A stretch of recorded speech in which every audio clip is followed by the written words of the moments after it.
August 14, 2005. Larnaca International Airport, Cyprus, 9:07 local time.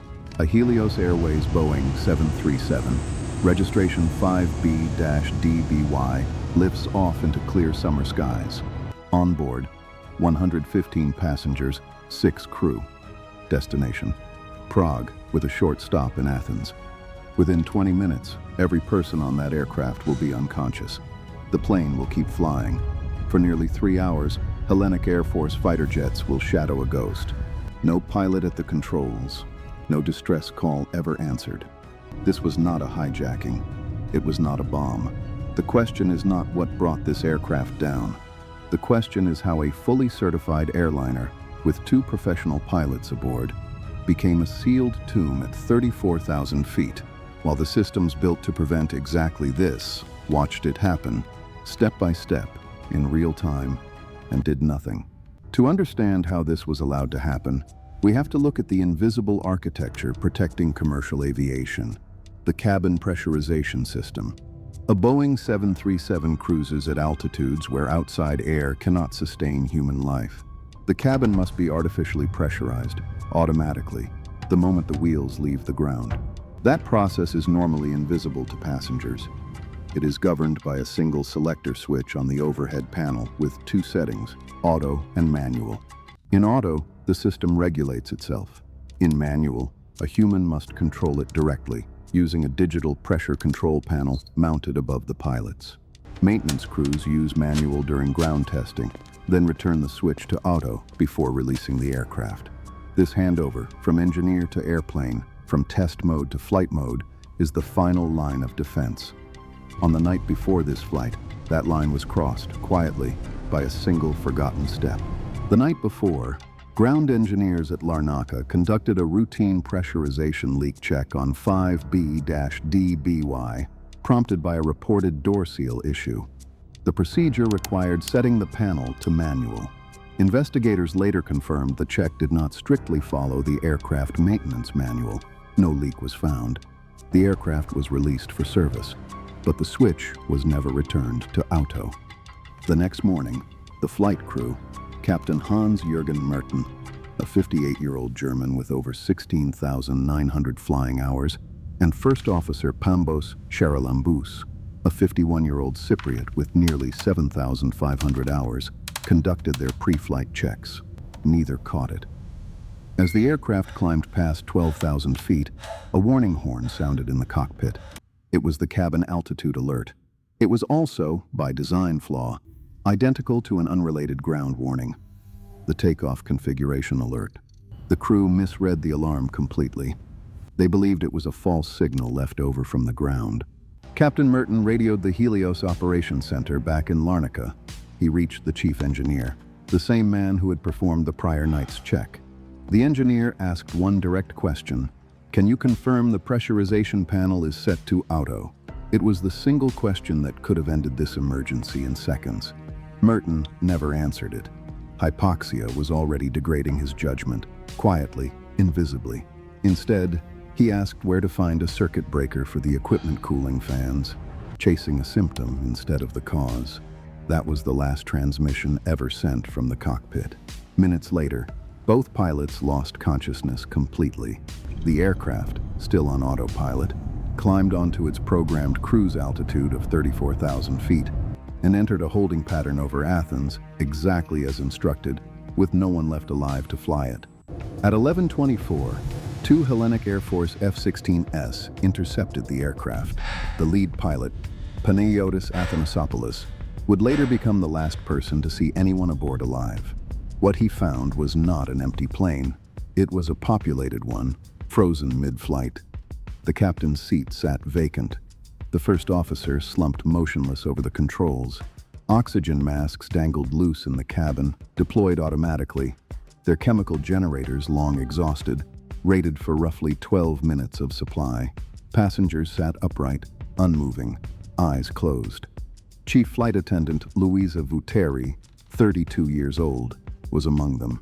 At 11:49, Athanasopoulos watched a figure enter the cockpit and take the empty captain's seat. It was 25-year-old flight attendant Andreas Prodromou, who held a private pilot's license but was never trained on a Boeing 737. He had stayed conscious using a portable oxygen bottle. He sent 2 weak Mayday calls. They went unheard. The radio still locked on a frequency from Larnaca. He waved at the fighter pilot. He did not follow him down. Minutes later, the left engine flamed out from fuel exhaustion. The right followed 10 minutes after. At 12:04, the aircraft struck hills near Grammatico, 33 kilometers northwest of Athens. All 121 people aboard, 103 Cypriot nationals, 12 Greek, the rest from elsewhere, were later found by autopsy to have still been alive at the moment of impact. This is where the story stops being a mechanical oversight and becomes something else entirely.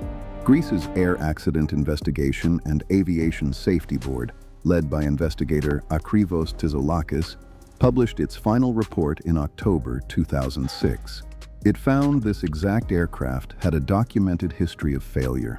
In the 10 weeks before the crash, its environmental control system had been inspected or repaired 7 separate times.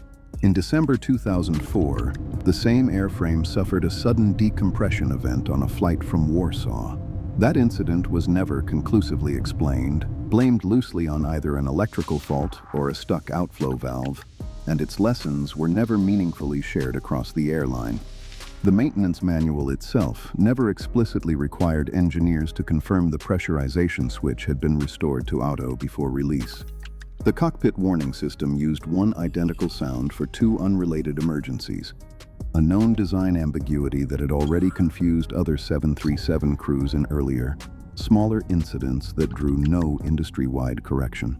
After the crash, Helios Airways publicly redirected blame toward Boeing's aircraft design itself. A Cypriot court later acquitted the airline's chief executive, Andreas Drakos, and managing director, Dimitris Pantazis, in December 2011. Greek prosecutors then charged company engineers separately with manslaughter. British-born chief engineer Alan Irwin was convicted in April 2012, sentenced to 10 years, and only cleared on appeal in 2013. Others paid to convert their sentences into fines, close to 79,000 euros each. The institutions that built the gaps were rarely the ones forced to fully answer for them. The consequences reached far beyond Cyprus and Greece. Regulators retrofitted aircraft worldwide with a dedicated, illuminated cabin altitude warning light, separate entirely from the ambiguous horn. Airlines were directed to standardize post-maintenance handover checklists, closing the exact gap that left one switch in manual. Investigators across Europe began systematically cross-referencing prior incident reports for unresolved patterns instead of treating each event in total isolation. Helios Airways itself did not survive this disaster. It rebranded as Ajet within months and ceased flying entirely by the end of 2006, a casualty of its own ruined reputation. The deadliest aviation disaster in both Greek and Cypriot history became, in the cold language of regulators, a case study. In the language of 121 grieving families, it became a permanent, unexplained absence, caused not by one single failure, but by an accumulation of small, survivable ones that no one was watching closely enough to stop in time. What this story ultimately reveals is not that one engineer simply forgot a switch. It is that an entire system can be engineered with so many small, separately defensible gaps. A checklist with no final verification step, a warning sound shared by 2 distinct emergencies, an incident report filed once and quietly forgotten, that catastrophe stops being a remote possibility and becomes a mathematical inevitability, waiting patiently for the right morning to arrive. The institutions involved called it human error. The deeper finding was institutional design. Does a system like this truly keep us safe, or is it just an illusion of safety, held together until the gaps finally align? Let us know in the comments what you think, and in the meantime, thank you very much for watching.